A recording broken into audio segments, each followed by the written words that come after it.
Muy buenos días a todos nuestros queridos hermanos. Shabbat Shalom. El día de hoy vamos a tener un tema muy importante que es la parte número 2 de la serie sobre el libro de Daniel. Pero antes de comenzar les pedimos que nos inclinemos de rodillas para orar.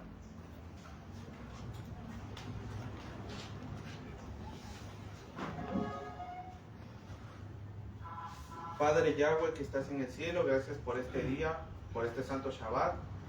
Ahora que vamos a estudiar tu palabra, te pedimos que tú nos des sabiduría y entendimiento y que nos ayudes a quitar de nuestras mentes las ideas preconcebidas. Te pedimos que tú nos des sabiduría y nos ayudes cada día a ser más humildes y para así poder conocer de mejor manera tu palabra. En el nombre de Yahshua lo pedimos. Amén. Amén.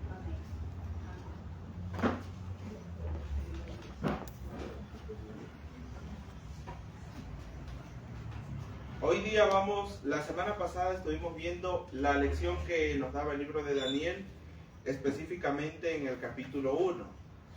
Y vimos lo importante que es la reforma pro salud. Lo vimos también el gran ejemplo que nos dio Daniel, lo que se nos cuenta allí en la historia en el capítulo 1. Ahora vamos a analizar el capítulo 2. Pero vamos a ir analizándolo en consonancia también con el capítulo 7. Que es donde aparecen las bestias, porque ambas discuten el mismo asunto, sino que de una manera más amplia.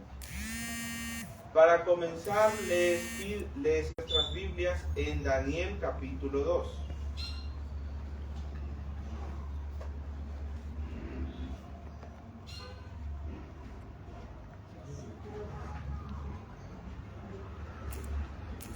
Daniel capítulo 2.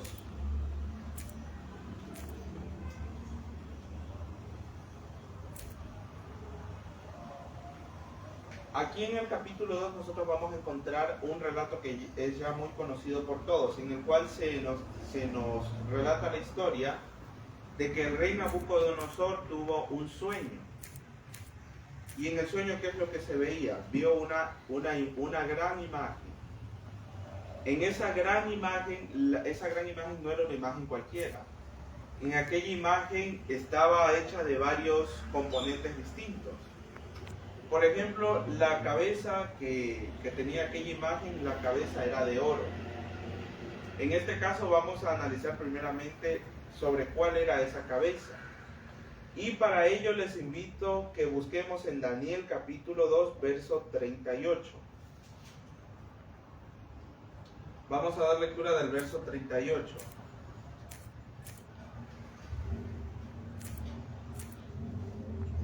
Amén. Te he sometido los hijos de los hombres, las bestias del campo y las aves del cielo, donde quiera que habiten, y te han hecho soberano de ellos. Tú eres la cabeza de oro. Ya, con esto, ¿qué podemos entender? La cabeza de oro, ¿a quién representaba? A Nabucodonosor. Ah, sí, justamente, o sea, no a Nabucodonosor en sí como persona, sino al reino de Babilonia. O sea, al reino de Babilonia. ¿Y qué otro verso más cómo podemos estar aún más seguros de que esto es así? Les invito a que busquemos en Jeremías capítulo 51, verso 7. Pero no perdamos ahí donde estamos en Daniel, tengámoslo ahí marcado, no lo perdamos. Jeremías capítulo 51, verso 7.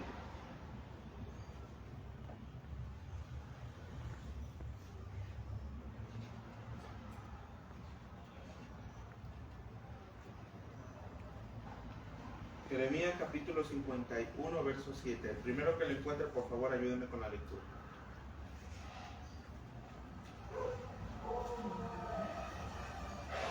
Copa de oro fue Babilonia en la mano de Yahweh, que embriagó a toda la tierra. Las naciones bebieron de su vino, se enloquecieron. Por tanto, las naciones, o sea, se enloquecieron por tantas las naciones. Ya, o sea, ¿por qué la Biblia, por qué en este caso nuestro Padre Celestial usa para simbolizar a Babilonia el oro? Probablemente muchos nos preguntemos eso, ¿por qué? Porque normalmente se nos dice, sí, Babilonia es el oro, la plata son los medos y persas, los griegos son el bronce, pero hay una razón por la que se pone así. Babilonia, según lo que nos cuentan los historiadores antiguos, fue uno, podríamos decir, el reino más rico que hubo en la historia. Por ejemplo, el historiador Plinio, que fue un historiador romano, él describe que las ropas que utilizaban los sacerdotes paganos que ministraban allí en Babilonia, dice que ellos se vestían con ropas que eran entretejidas de oro. Y aún más dice, los templos que habían en aquella ciudad, se habla que eran estatuas hechas de oro macizo. O sea, eran estatuas hechas enteramente de oro. Y también, por ejemplo, de Babilonia podemos destacar también varias estructuras. Por ejemplo, tenemos la puerta de Ishtar, que es la que podemos ver en el dibujo que se encuentra allí. Esa de allí, la que vemos en la imagen, es la puerta de Ishtar. Esa era de un color azul. O sea, era de color azul, ¿por qué? Porque estaba recubierta de una piedra semipreciosa, que en este caso era el lapislázuli. O sea, obviamente, con el hecho de que sea una piedra semipreciosa, ya era muy costoso de hacer. Y también tenemos otra estructura que para muchos es considerada un mito. Por ejemplo, en Babilonia también podíamos encontrar los jardines colgantes. Para muchos eso es una leyenda, unos dicen que no existieron, pero o sea, esta era una maravilla que había en aquella ciudad. ¿En qué consistía eso? Era una pirámide escalonada, o sea, y en cada uno de esos escalones habían plantas de todo tipo, especialmente de lo que en ese momento constituía el reino de los medos. Porque los jardines colgantes los mandó a construir el rey Nabucodonosor para su esposa Amitis. Y según lo que nos cuenta la historia, Amitis vivía con cierta nostalgia hacia su tierra, porque Babilonia se encontraba prácticamente en mitad del desierto. Y en cambio de Meda, Puerta era una región montañosa, o sea, completamente distinta. Y entonces Nabucodonosor, para que su esposa no ansiara, no tuviera tanta nostalgia de su tierra natal, le mandó a hacer estos jardines. Y mandó a traer plantas desde allá de Meda. Y para poder mantenerlas, obviamente, porque el clima no era igual, o sea, el clima de Babilonia no era igual al de Meda. Entonces, ¿qué fue lo que hizo él? Él puso estos jardines, según se cuenta, cerca del Éufrates. Recordemos que por en medio de la ciudad había un canal por el que pasaba el río Éufrates. Y entonces, inclusive se cuenta que para llevar el agua hasta la parte más alta de los jardines, se usaba una especie de bombas, o sea, similar como las bombas que usamos en la actualidad para llevar agua arriba. O sea, y para esta época era algo maravilloso. O sea, para nosotros es algo normal tener una bomba que lleve agua hasta arriba. Pero recordemos que en aquella época no existía la electricidad todavía, o sea, no había nada de eso. Pero ellos igual tenían un cierto mecanismo que hasta la actualidad se desconoce cuál era, para mantener aquellos jardines tan hermosos. Ahora vamos a Daniel capítulo 7. Esta fue una visión que tuvo Daniel ya muchos años después de que el imperio babilónico había caído. Sino que igual esta visión tiene como podríamos decir, va en consonancia con lo que leímos en Daniel capítulo 2. Les invito a que leamos en Daniel capítulo 7, verso 4. La primera parecía un león con alas de águila. Mientras yo la miraba, le arrancaron las alas, la levantaron del suelo y se incorporó sobre sus patas como un hombre y le dieron una mente humana. Ahorita vamos a analizar la primera parte de ese texto, porque si nos damos cuenta nos habla que después a la bestia se le arrancan sus alas. O sea, ella nos habla ya de una decadencia. Primeramente debemos identificar el símbolo, por ejemplo, un león. ¿Cuál es la característica más conocida de los leones? Es su fuerza. Y por ejemplo, las alas que tiene este león, ¿qué nos está representando? La rapidez. O sea, y ¿cómo se dice? Lo eficaz que era en sus conquistas. En este caso entonces, lo que nos estaba representando esta bestia era que Babilonia en un principio, en su mejor época, era una potencia mundial. O sea, de por sí era una nación fuerte y rápida para conquistar. Y complementamos esto con lo que leímos anteriormente, la cabeza de oro de la imagen. O sea, si conjugamos estas dos cosas, estas dos visiones, ¿qué nos da a entender? Que Babilonia era un reino, un imperio fuerte, ágil y por sobre todas las cosas era un imperio muy rico. Para que nos hagamos una idea de la grandiosidad de Babilonia, a ver, primero vamos a dar lectura o sea, hay que ponernos un poco en el contexto. Primeramente, Nabucodonosor, que fue en el momento en el que Daniel llegó a Babilonia bajo el reinado de Nabucodonosor.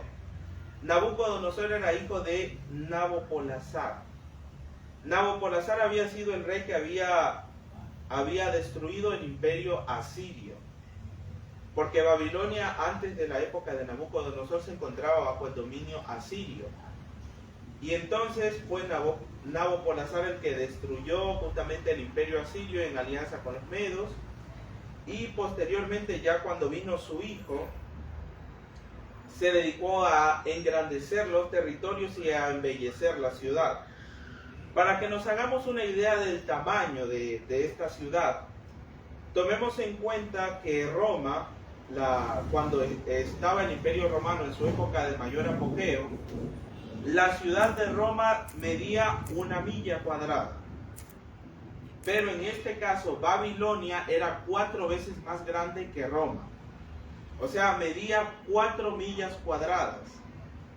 Y la grandiosidad de Babilonia no se encontraba solamente en su tamaño, sino que también lo podemos ver en sus muros. Por ejemplo, las murallas, según las descripciones que se nos dan, medían 105 metros de alto. O sea, imaginémonos aquellas murallas gigantescas de 105 metros de alto y 261 metros de ancho. O sea, eran murallas gigantescas, inmensas. Y también se nos habla que esta ciudad estaba dividida en 666 cuadras, que estaban todas bien organizadas. ¿Y qué podíamos encontrar dentro de la ciudad? No eran simples casas como podríamos imaginarnos. Los habitantes de esta ciudad eran personas muy ricas.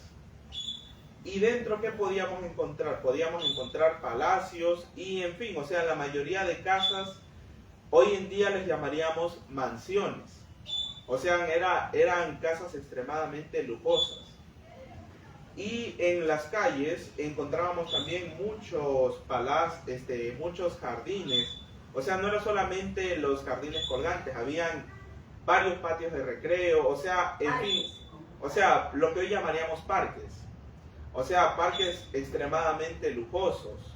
O sea, en esta ciudad lo que más abundaba era el oro. Inclusive se nos dice que las murallas tenían 50 portones. Y se dice que los 50 portones de la ciudad estaban hechos enteramente de bronce. O sea, las puertas que conducían a la ciudad estaban hechas completamente de bronce. Y por en medio de la ciudad por allí pasaba el río Éufrates. O sea, habían desviado el río Éufrates para que pasara por en medio de la ciudad. Esto era una ventaja no solamente arquitectónica, o sea, no era nada más para que se viera bonito, sino que acompañado de esas murallas que tenían, en caso de que hubiera un asedio, la ciudad estaría completamente abastecida de agua y de alimento, porque dentro de la ciudad, al haber agua, se podía también cultivar. Y vemos entonces, aquí voy a dar lectura de una cita que se encuentra en el libro de Urias Smith, de Daniel y Apocalipsis, que nos dice así: Nunca había visto la tierra una ciudad como esa. Nunca desde entonces ha visto algo igual. Y allí con toda la tierra postrada a sus pies, una reina de inigualable grandeza, sacando de la pluma misma de la inspiración este resplandeciente título: la gloria de los reinos, la belleza de la excelencia de los caldeos. Se sentaba a esta ciudad, capital idónea de aquel reino que constituía la cabeza dorada de esta gran imagen histórica.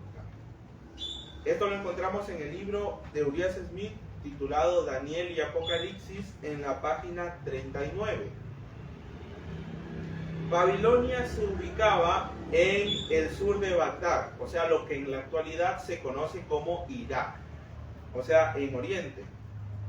Se dice que el imperio babilónico tenía una gran influencia que iba desde el mar Mediterráneo hasta el Golfo Pérsico y desde Asia Menor hasta Egipto. O sea, Babilonia, al tener una gran riqueza, también fue un imperio muy comercial. O sea, tenía una amplia influencia. Y para que veamos en otros versos más en los que se compara a Babilonia con un león, les invito a que busquemos en Jeremías capítulo 4, verso 7.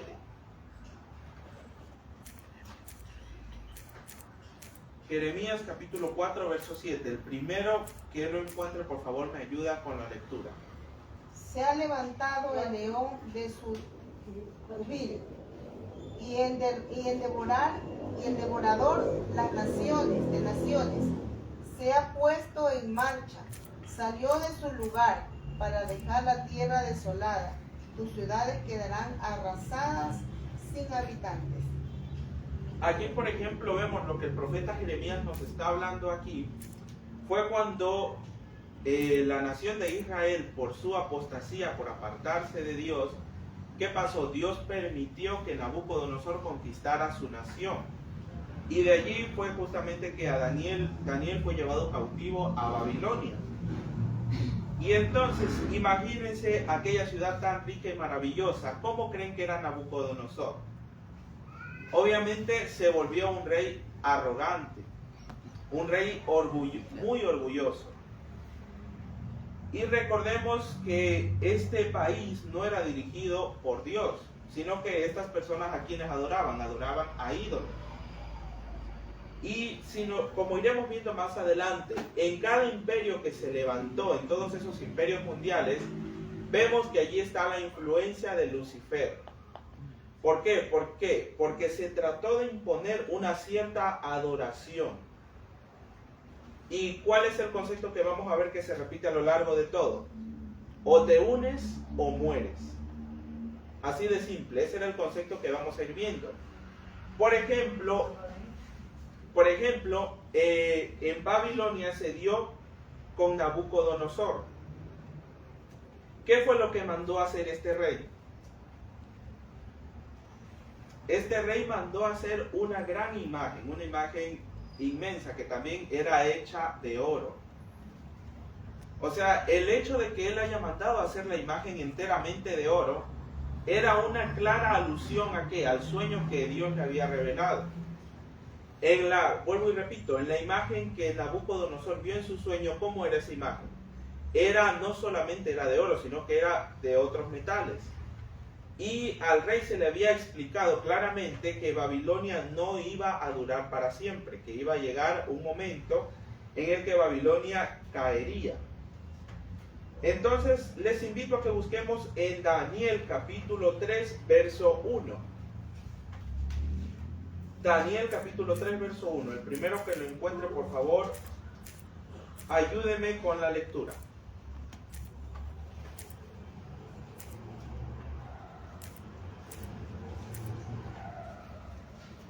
El rey Nabucodonosor hizo una estatua de oro cuya altura era de 60 codos y su anchura era de 6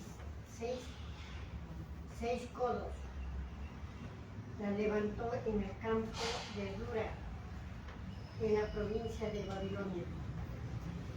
Aquí tomemos en cuenta un detalle interesante en las medidas que se nos da de la estatua. ¿Qué número podemos encontrar allí? Podemos ver aquí el número 66. ¿Por qué? Nos dice que la imagen tenía 60 codos de altura y 6 codos de anchura. O sea, el hecho de que la estatua tuviera esas medidas no era una coincidencia. Porque también debemos tomar en cuenta otro factor más. Por ejemplo, los historiadores han llegado a la conclusión que aquella imagen que levantó Nabucodonosor era en honor al dios Marduk. Marduk era la divinidad principal de los babilonios. Y justamente, ¿cuál era el símbolo de Marduk? El símbolo de Marduk era el dragón. En la Biblia nosotros sabemos quién es el dragón. Satanás.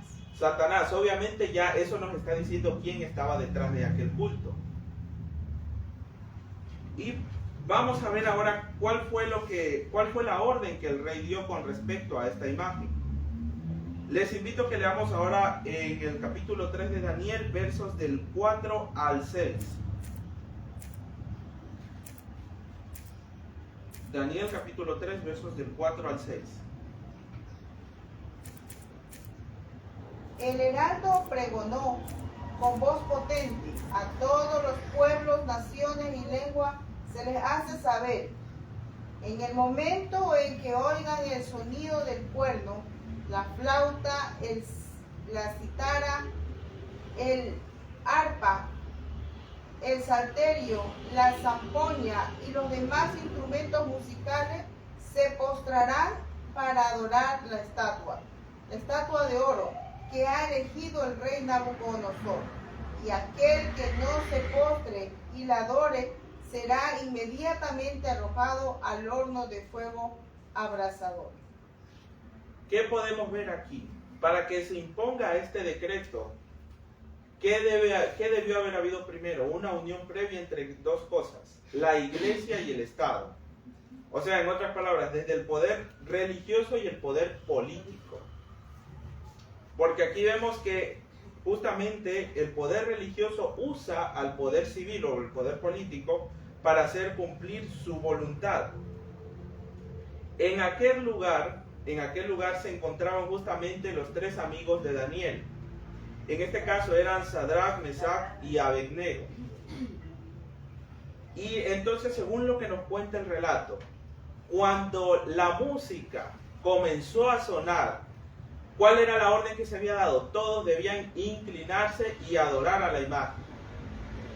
Y entonces, de entre toda la multitud que se encontraba allí, porque estaban las personalidades más importantes de Babilonia, de entre todos los que se encontraban allí, de toda esa multitud, hubieron estos tres jóvenes fueron los únicos que no se inclinaron. O sea, imagínense estos jóvenes no sintieron temor. O sea, no tuvieron temor de perder su vida. O sea, de entre toda esa multitud, ellos no se inclinaron. Y entonces, ¿qué nos sigue diciendo el relato? Se dice que había varios hombres caldeos, o sea, varios miembros de la corte del rey, que no simpatizaban con los hebreos. Y entonces, ¿qué hicieron estos hombres? Ellos regresaron a ver para atrás y vieron que estos tres jóvenes no se inclinaron ante la imagen. ¿Y qué fueron? Hicieron públicamente la acusación, prácticamente se los tildó de traidores. ¿Por qué? Porque estaban desobedeciendo la orden del rey. Entonces el rey los mandó a traer ante su presencia. Y veamos aquí cuál fue la respuesta que estos jóvenes le dieron. Vamos en el capítulo 3 mismo a los versos 16 al 18.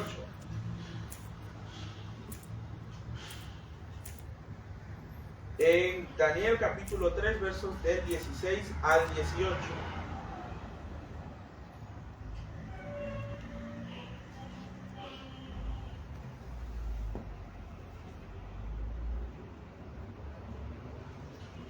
Quien lo encuentre primero, por favor, me ayuda con la lectura.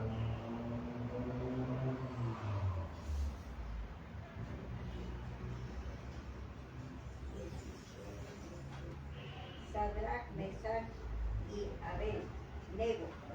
Hermana, alce un poco la voz porque los hermanos que nos están viendo por Facebook después no van a escuchar. Sadrach, Mesach y Abed-Nego respondieron al rey Nabucodonosor diciendo: no es necesario que te respondamos sobre este asunto. He aquí nuestro Dios, a quien servimos, puede librarnos del horno de fuego ardiendo, y de tu mano, oh rey, nos librará. Oh rey, nos librará. Siga más adelante, falta todavía. Ya. Sí. Y si no sepas, oh rey, que no serviremos a tus dioses, ni tampoco adoraremos la estatua que has levantado. Entonces Nabucodonosor... Hasta ahí nomás, hermana, hasta ahí nomás. Ya, ¿qué podemos ver aquí? Vemos esta respuesta que estos jóvenes le dieron al rey. ¿Y eso qué era directamente? Era prácticamente desafiarlo. O sea, ¿y quién de nosotros en su sano juicio se atrevería a hacer aquello? O sea, pongámonos en el lugar de estos jóvenes. O sea, desafiar directamente al rey más poderoso de la tierra en su momento.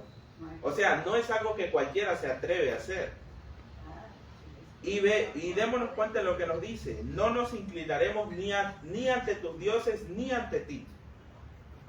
Porque ¿cuál es el protocolo normalmente en las cortes reales? ¿Qué es lo que hacen las personas cuando están frente al rey? Las personas hacen una reverencia o se inclinan. O sea, sin importar sea cual sea la cultura, cuando una persona pasaba frente al rey o al emperador, ¿qué hacía? Se inclinaba, o inclusive en algunos casos se botaban al piso. O sea, demostrando la superioridad del monarca. Pero en cambio, estos jóvenes marcaron la diferencia. Porque ellos, ¿qué hicieron? Se negaron a hacer reverencia ante el rey. Y por sobre todas las cosas, ¿qué le dijeron? Que no se iban a inclinar ante sus dioses ni ante esa imagen. Entonces, obviamente, ¿cómo reaccionó el rey? El rey obviamente se enojó, y su enojo fue tal que el relato bíblico nos cuenta que el rey mandó a que calentasen el horno 7 veces más de lo normal. Y tomemos en cuenta el hecho de que se haya calentado el horno 7 veces más de lo común. Ya veremos más adelante por qué.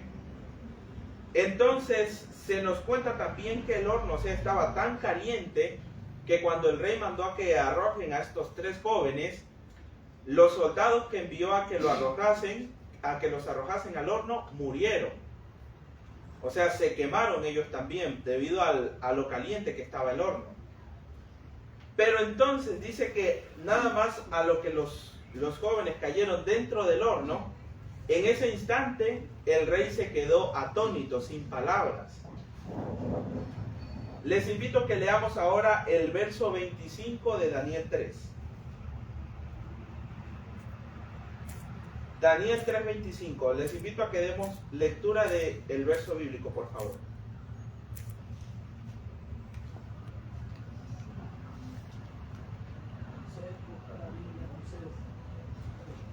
Y él dijo: he aquí, yo veo 4 varones sueltos que se paseaban en medio del fuego sin sufrir ningún daño. Y el aspecto del cuarto es semejante a hijo de los dioses. Vemos entonces, el rey, ¿a cuántos mandó a lanzar dentro del horno? 3. A 3. Y ahora ya que estos jóvenes estaban dentro del horno, ¿a cuántos el rey estaba viendo? 4. Pero aquí vemos algo que el rey mismo reconoce: su aspecto es semejante al hijo de los dioses. ¿Por qué era distinto este cuarto personaje? Este cuarto personaje que aparece aquí no era un hombre. Voy a dar lectura de una cita que está en Profetas y Reyes, que nos dice así: ¿Cómo sabía el rey qué aspecto tendría el Hijo de Dios? En su vida y carácter, los cautivos hebreos que ocupaban puestos de confianza en Babilonia habían presentado la verdad delante de él. Cuando se les pidió una razón de su fe, la habían dado sin vacilación, con claridad y sencillez habían presentado los principios de la justicia, enseñando así a aquellos que los rodeaban acerca del Dios al cual adoraban. Les habían hablado de Cristo, el Redentor que iba a venir, y en la cuarta persona que andaba en medio del fuego, el rey reconoció al Hijo de Dios. Esto lo encontramos en Profetas y Reyes en la página 374. Entonces vemos aquí cómo le fue posible al rey reconocer al Hijo de Dios. Porque obviamente para ese momento el Redentor del mundo todavía no había venido, faltaba mucho tiempo para eso. ¿Cómo vemos que lo reconoció? Como acabamos de leer en la cita. Estos jóvenes no había, o sea, en la corte del rey habían sido una luz. ¿Por qué? Ellos habían dado el mensaje a todas las personas que se encontraban allí. O sea, ¿y qué podemos entender aquí? Según lo que se nos habla, el rey había reconocido al Mesías ¿en qué? En su forma de ser, en su manera de actuar. O sea, y podemos atrevernos a decir inclusive que hasta en su caminar. Por eso es que cuando el rey vio al Hijo de Dios en el horno junto a los jóvenes, ¿qué pasó? Él lo reconoció inmediatamente. Y vemos que esto que le sucedió a aquellos jóvenes no era una coincidencia o un milagro que sucedió nada más allí del momento. ¿Por qué? El profeta Isaías ya nos hablaba de una promesa sobre esto. Les invito a que busquemos en Isaías capítulo 43, verso 2. Isaías capítulo 43, verso 2. El primero que lo tenga, ayúdeme con la lectura.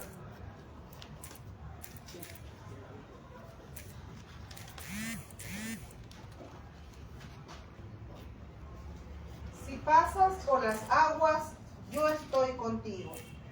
Si por los ríos, no te anegarán. Si andas por el fuego, no te quemarás. Si la llama prenderá en ti, ni la llama prenderá en ti. Vemos aquí esta promesa divina. Vemos que estos jóvenes confiaron en aquella promesa.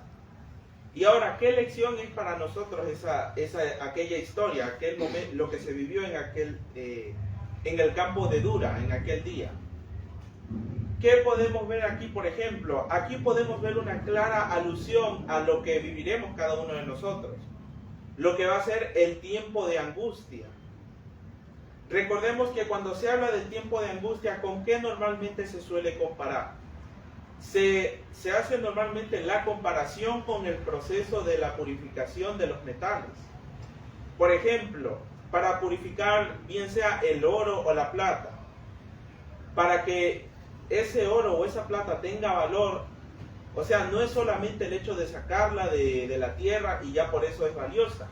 O sea, como nosotros vemos las joyas, que ese aspecto tan bonito, ese aspecto brillante que tienen las joyas, el oro y la plata, así no es que sale de la tierra. El oro y la plata tienen que ser purificados. Tomemos aquí la importancia. El rey mandó a que calentaran 7 veces más el horno. El número 7, ¿por quién es usado normalmente? El número 7, ¿qué simboliza? La perfección. En este caso, ¿qué podemos ver en lo que le sucedió a aquellos jóvenes? O sea, fueron purificados, o sea, y fue un gran testimonio, no solamente para el rey, sino que también para todos los que vieron ese hecho. Les invito a que busquemos ahora en Daniel capítulo 3, versos del 26 al 27.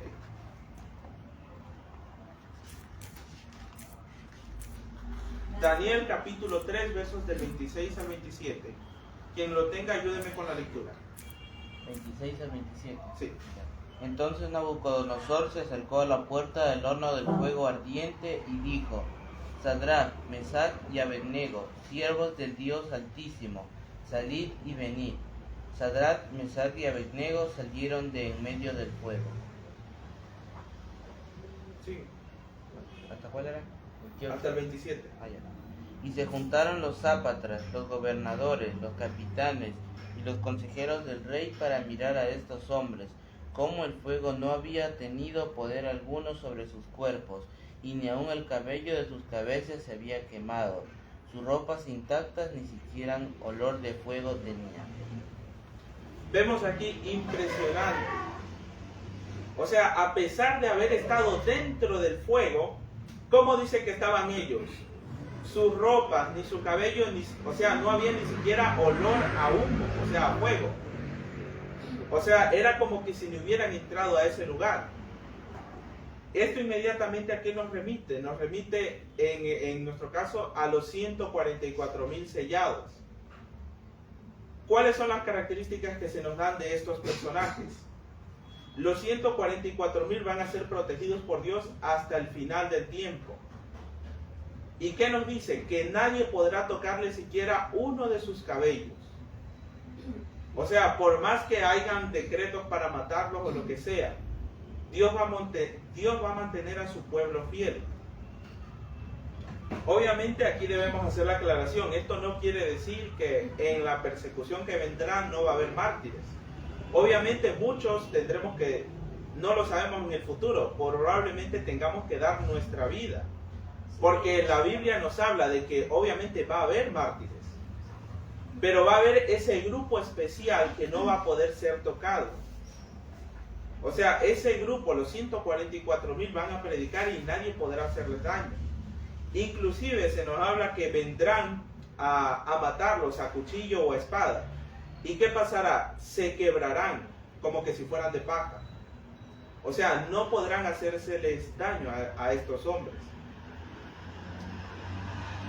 Vemos que cuando Nabucodonosor nos sigue contando el relato bíblico, cuando él vio este milagro, ¿qué fue lo que hizo? El rey emitió otro decreto en el que ordenó que todos los pueblos y naciones que estaban bajo su dominio adoraran al Dios de Sadrach, Mesach y Abednego.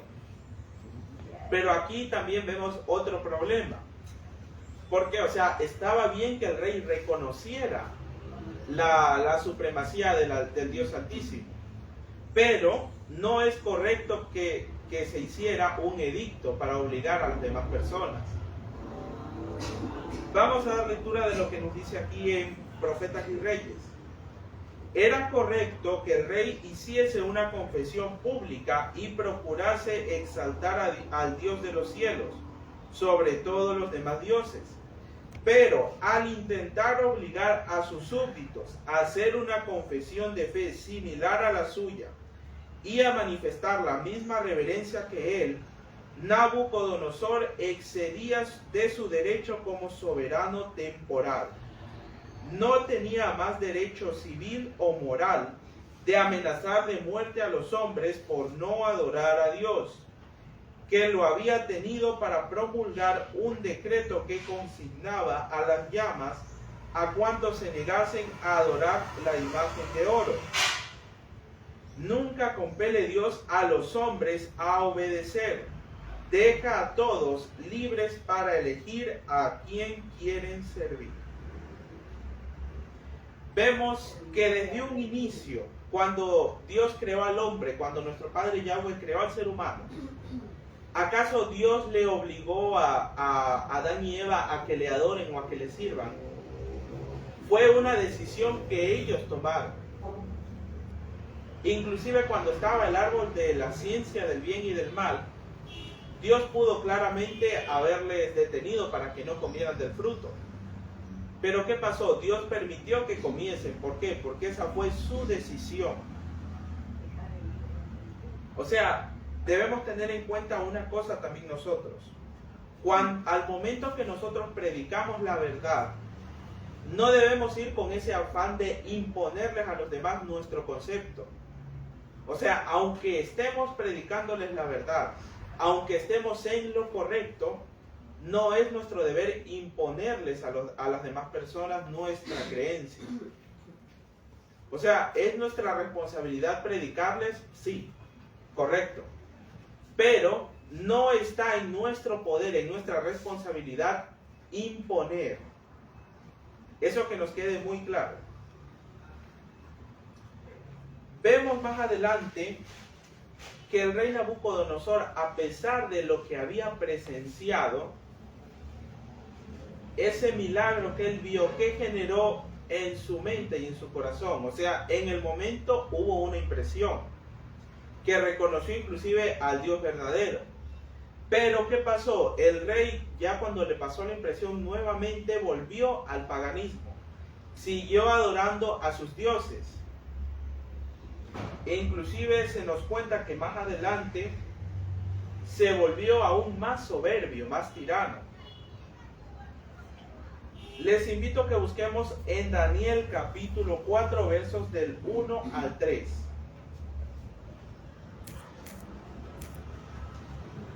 Vamos a ver una declaración que Nabucodonosor hizo.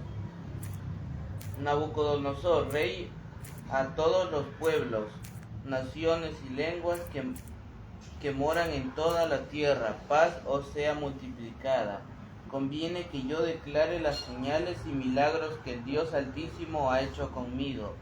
Cuán grandes son sus señales y cuán potentes sus maravillas. Su reino sempiterno, su señorío de generación en generación.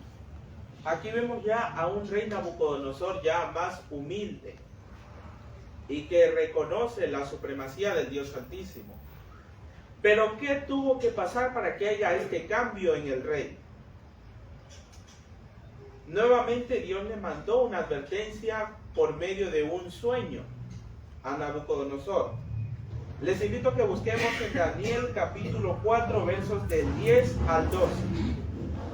Daniel capítulo 4 versos del 10 al 12. Quien lo tenga, por favor, me ayuda con la lectura. Mientras contemplaba en el lecho las visiones de mi cabeza, un vigilante santo bajo del cielo. Desde el verso 10. Sí, Sí. pues vuelvo a leer. Dice, mientras contemplaba en el lecho las visiones de mi cabeza, y un vigilante santo bajo del cielo, y gritó con voz potente, abatid el árbol, cortad sus ramas. Está un poco adelantado. En esa versión no coincide. Sí, a ver, tú que tienes la otra versión, la 4 Reina Valera. del 10 al 12. Sí, del 10 al 12. Ya. Estas fueron las visiones de mi cabeza mientras estaba en mi cama. Me parecía ver en medio de la tierra un árbol cuya altura era grande. Crecía este árbol y se hacía fuerte, y su copa llegaba hasta el cielo y se lo alcanzaba a ver desde los confines de la tierra. Su follaje era hermoso, su fruto abundante, y había en él alimento para todos. Debajo de él, a su sombra, se ponían las bestias del campo. En sus ramas anidaban las aves del cielo, y se mantenía de él todo ser viviente. ¿Qué podemos ver aquí? En el sueño, ¿qué fue lo que Nabucodonosor vio? Se nos cuenta que había un árbol muy grande y fuerte, y que todas las criaturas de la tierra se reunían bajo él. ¿Esto qué estaba queriendo decir? Nos estaba mostrando la prosperidad que hubo en el reinado de Nabucodonosor.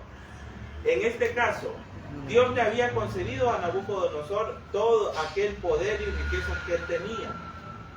Pero llegó un punto en el que el rey se olvidó de quién era el que le estaba dando eso. Ahora leamos del verso 20 al 22. Del verso 20 hasta el 22, del mismo capítulo. Del 20 al 22. El árbol que viste, que crecía y se hacía fuerte, cuya copa llegaba hasta el cielo, que se veía desde todos los confines de la tierra, cuyo follaje era hermoso y su fruto abundante, en el que había alimento para todos, debajo del cual vivían las bestias del campo y en cuyas ramas anidaban las aves del cielo. Tú mismo eres, oh rey, que creciste y te hiciste fuerte, pero creció tu grandeza y ha llegado hasta el cielo, y tu dominio hasta los confines de la tierra. Ya, lee de una vez hasta el verso 25. En cuanto a lo que vio el rey, un vigilante y santo que descendía del cielo y decía: cortad el árbol y destruidlo, mas la cepa de sus raíces dejaréis en la tierra, con ataduras de hierro y de bronce en la hierba del campo, que lo empape el rocío del cielo, y con las bestias del campo sea su parte, hasta que pasen sobre él 7 tiempos. Esta es la interpretación, oh rey, y la sentencia del Altísimo que ha venido sobre mi señor el rey, que te echarán de entre los hombres, y con las bestias del campo será tu habitación. Con hierba del campo te apacentarán, como a los bueyes, y con el rocío del cielo serás bañado, y 7 tiempos pasarán sobre ti, hasta que conozcas que el Altísimo tiene dominio en el reino de los hombres, y que lo da a quien lo quiere. ¿Qué vemos aquí entonces? ¿Cuál era el significado de este sueño? Ese árbol que Nabucodonosor vio, que después fue cortado y encadenado al suelo, ¿qué simbolizaba? Lo simbolizaba a él mismo. O sea, debido a su orgullo, ¿qué iba a hacer? Iba a ser quebrantado. Iba a ser humillado por 7 años. Cuando el Nabucodonosor supo lo que esto significaba, se nos cuenta que hubo una impresión en su forma de ser. O sea, fue una impresión de igual manera momentánea.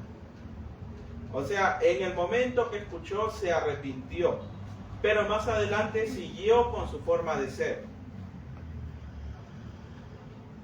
Nos dice aquí una cita: por un tiempo la impresión que había hecho la amonestación y el consejo del profeta fue profunda en el ánimo de Nabucodonosor, pero el corazón que no ha sido transformado por la gracia de Dios no tarda en perder las impresiones del Espíritu Santo. La complacencia propia y la ambición no habían sido desarraigadas todavía del corazón del rey, y más tarde volvieron a aparecer, a pesar de las instrucciones que le fueron dadas tan misericordiosamente, y a pesar de las advertencias que representaban las cosas que le habían sucedido antes. Nabucodonosor volvió a dejarse dominar por un espíritu de celos contra los reinos que iban a seguir. Su gobierno, que hasta entonces había sido en buena medida justo y misericordioso, se volvió opresivo. Esto lo encontramos en Profetas y Reyes, página 380 a la 381. Entonces, ¿qué vemos aquí? 2 factores importantes: la complacencia propia y la ambición. O sea, él, a pesar de que sabía que Babilonia caería, él siguió teniendo ambición por tener el poder que tendrían los reinos que iban a seguir. O sea, en su orgullo se le hizo muy difícil aceptar que Babilonia, a pesar de lo rica y poderosa que era, iba a llegar a su fin. Y entonces aquí se nos cuenta en el relato bíblico que mucho tiempo después de que se le dio la interpretación del sueño, el rey se encontraba en una de las terrazas de su palacio, contemplando la magnífica Babilonia. O sea, se encontró él absorto viendo la hermosura de la ciudad que había construido. Y entonces, en su soberbia, ¿qué fue lo que él dijo? ¿No es esta la gran Babilonia que yo edifiqué para casa real, con la fuerza de mi poder y para gloria de mi majestad? Esto lo encontramos en Daniel capítulo 4, verso 30. Y se nos sigue contando allí más adelante que el rey todavía ni siquiera terminaba de decir esto. ¿Y qué pasó? Desde el cielo vino una voz y le habló, y le recordó la advertencia que le había sido dada. Y entonces, en ese momento, ¿qué pasó? él perdió toda cordura. ¿En qué se convirtió? En un animal. Ahora aquí en esta parte, para muchos toman esta parte de la historia como algo metafórico, pero debemos entender que el texto bíblico nos habla en un sentido literal. O sea, literalmente Nabucodonosor se convirtió en un animal. Obviamente, no tanto en su aspecto físico, sino que más en algo psicológico. Se volvió loco. O sea, se volvió loco. Porque igual, o sea, en aspecto físico sí, pero hasta cierto punto. Porque se nos habla que su cuerpo se le cubrió de pelo, como un águila. Entonces sería plumas. O sea, sí, o sea, se le llenó su cuerpo como de plumas, como un águila. Y desde el punto de vista psicológico, este trastorno sí es posible y es real. Y este trastorno se conoce como licantropía. Y vamos a ver aquí cuál es el significado de licantropía, según un diccionario médico. Y nos dice así: licantropía, nombre dado al desarreglo mental de la persona que cree haberse convertido en animal y que imita sus gritos y aullidos, sus movimientos y hasta sus hábitos. El licántropo se imagina que es un lobo, un perro o un gato. A veces puede creerse un toro, como en el caso de Nabucodonosor. Esto lo encontramos en un diccionario médico francés. El nombre no se los leo porque está en francés y yo no lo sé. No sé pronunciar en francés. Ya. Bueno, aquí en ese diccionario lo encontramos así, nos da esa definición. O sea, y notemos algo importante. Aquí los que hicieron este diccionario reconocen que lo que le sucedió a Nabucodonosor fue algo real. O sea, y como vemos aquí, fue totalmente posible. Fue totalmente posible. Y vamos a ver en Daniel capítulo 4, verso 33. Que aquí nos da una descripción más detallada de cómo fue su aspecto en esos 7 años. En aquel momento recobré la razón y procuré también majestad y Está mal ese esplendor. verso, no es. Tampoco. No coincide. No Entonces, coincide. 4, Sí, en la Reina Valera. 4:33. 4:33. Sí, capítulo 4, verso 33. En la misma hora se cumplió la palabra sobre Nabucodonosor. Fue echado de entre los hombres, comía hierba como los bueyes, y su cuerpo se empapaba del rocío del cielo, hasta que su pelo creció como plumas de águila y sus uñas como las de las aves. O sea, vemos aquí algo interesante. No solamente fue algo de su mente, sino que también se nos habla que su aspecto físico cambió. Y ahora, imagínense esa escena, ver al rey más poderoso de la tierra como un animal pastando en el campo. O sea, imagínense, es como si que viéramos al presidente de Estados Unidos como un animal por ahí andando en los bosques, pastando. O sea, es algo de no creer, algo inimaginable para nosotros. O sea, y de igual forma, en su momento, cuando fue dada la advertencia, probablemente muchos ni siquiera creyeron que eso fuera posible. Pero ¿qué pasó? Al momento que sucedió, la gente quedó sorprendida, porque era algo que nadie se imaginaba, ver al rey más poderoso humillado, como un animal. Por ejemplo, podemos citar también algunas pruebas históricas, porque hay personas que dicen que esto nunca sucedió y que fue una historia inventada. El erudito John E.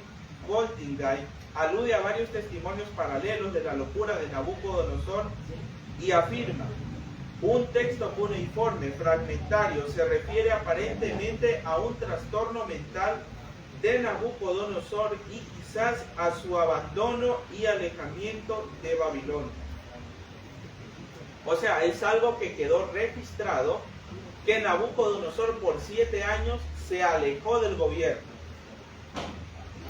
O sea, pero imaginémonos, probablemente algunos considerarían a Dios como alguien cruel por hacerle eso.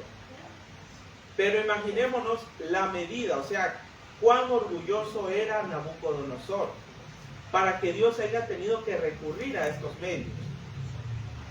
O sea, tuvo que estar 7 años como un animal, viviendo como las bestias del campo. O sea, 7 años. ¿Y cuál era la condición para librarse de eso? Hasta que reconozcas que el Altísimo tiene dominio por sobre todo. Y lo más importante que nos dice el texto bíblico, que da lo que Él quiere a quien quiere. O sea, y esa es una gran lección para nuestros gobernantes en la actualidad. Porque normalmente, ¿qué es lo que creen nuestros gobernantes? Que ellos son lo máximo, que ellos tienen el poder. O sea, pero ¿qué pasa? Por ejemplo, démonos cuenta de lo que está haciendo el presidente de Estados Unidos ahora. O sea, sube los aranceles y tantas cosas. O sea, y en sí Estados Unidos ha tenido un espíritu de superioridad sobre las demás naciones. O sea, y vemos que, o sea, el orgullo se ha apoderado, no solamente del gobernante de allá de los Estados Unidos, sino de los gobernantes del mundo entero. O sea, ese orgullo se sigue repitiendo hoy en día. ¿Y qué pasa? Vemos que debido al gran orgullo de Nabucodonosor, ¿qué tuvo que hacer Dios? Mandarlo como un animal por 7 años. O sea, a pesar de que estaba como un animal, en su mente él todavía era consciente de lo que sucedía. Vamos a Daniel capítulo 4, versos de 36 al 37. Leo. Sí. En el mismo tiempo mi razón me fue devuelta, la majestad de mi reino, mi dignidad y mi grandeza volvieron a mí, y mis gobernadores y mis consejeros me buscaron. Fui restablecido en mi reino y mi mayor grandeza me fue añadida. Ahora yo, Nabucodonosor, alabo, engrandezco y glorifico al Rey del cielo, porque todas sus obras son verdaderas y sus caminos justos, y el que puede humillar a los que andan con soberbia. ¿Qué podemos ver aquí? Justamente el capítulo 4 de Daniel lo escribió Nabucodonosor. Y allí es donde se relata todos estos sucesos de su locura, los 7 años que vivió como animal y su arrepentimiento. Justamente los historiadores nos hablan de que esto sucedió en los últimos años de su vida. Y por ende también inclusive el pionero Urias Smith llega a la conclusión, o sea, comenta así que podemos llegar a la conclusión que Nabucodonosor murió creyendo en el Dios verdadero. O sea, apartado totalmente de la idolatría. Notemos aquí lo que él mismo nos está diciendo. Y mayor grandeza me fue añadida. O sea, ¿cuál es la mayor grandeza que podemos tener nosotros? O sea, tanto para los gobernantes como para nosotros mismos. ¿Cuál es la mayor grandeza? Reconocer al Dios Altísimo. ¿Por qué? Porque podemos ver, la grandeza no viene en la riqueza o en el poder.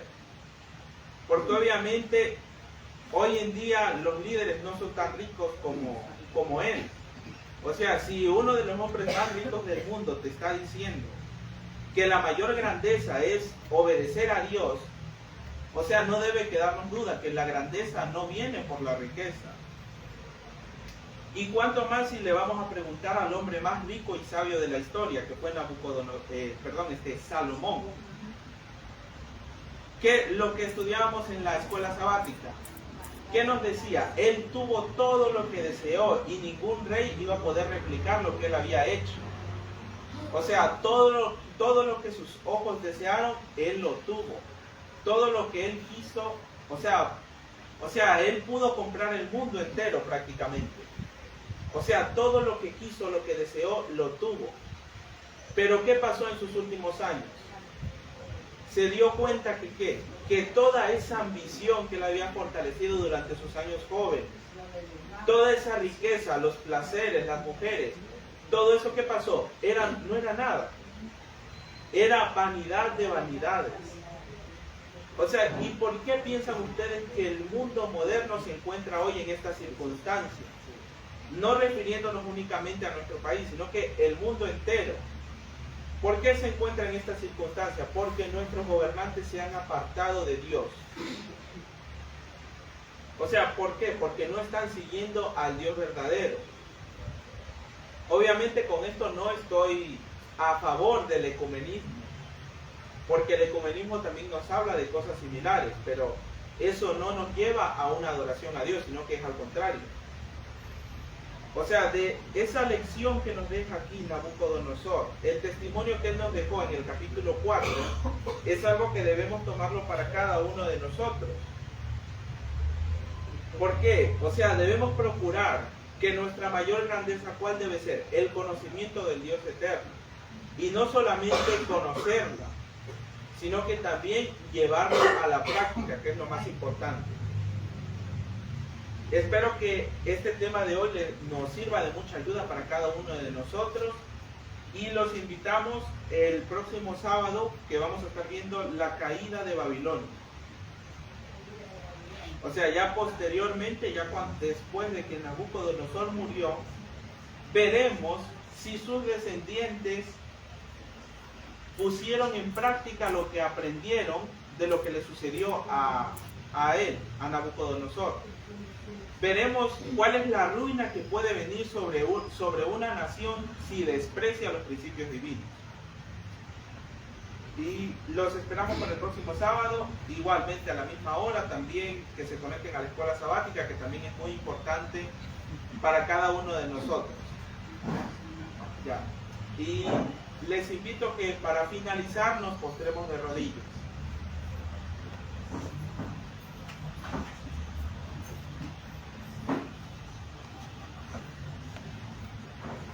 Padre Yahweh que estás en el cielo, gracias por este estudio bíblico que tú nos has permitido tener. Te pedimos que en el día de hoy las lecciones que hemos aprendido de la vida de Nabucodonosor y de Daniel la podamos llevar a la práctica en nuestras vidas. Y te pedimos que tú quites de nuestros corazones y de nuestras mentes toda ambición y todo orgullo. Porque como hemos visto, eso lo que nos hace es rebajarnos. Y solo tu poder y tu conocimiento es el que nos eleva más. Te pedimos que tú nos ayudes a ser más humildes y a que reconozcamos tu supremacía por sobre todas las cosas. En el nombre de Yeshua lo pedimos. Amén. Amén. Les invitamos a todos nuestros televidentes, o sea, a toda nuestra audiencia que se conecte la próxima semana para que sigan viendo la continuación del estudio del libro de Daniel. Y también, por supuesto, a la escuela sabática, que también está muy interesante y va acorde con lo que estamos viendo. Gracias a todos por su atención. Shabbat Shalom.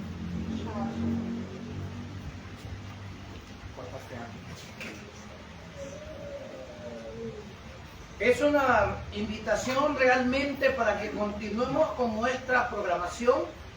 Es un ciclo de conferencias que estamos siguiendo para que todas las personas puedan entender sobre el libro de Daniel. Así que los invitamos a todos porque hay mucho que aprender y están cordialmente invitados. Nuestro firme fundamento se siente complacido en tenerlos a cada uno de ustedes para que por hoy y siempre la luz de la verdad llegue a la mente y al corazón de cada uno de ustedes. Bendición y los esperamos para este próximo sábado para continuar con este ciclo de conferencia el cual estamos siguiendo a nivel nacional e internacional. Bendición, la paz de Dios para ustedes.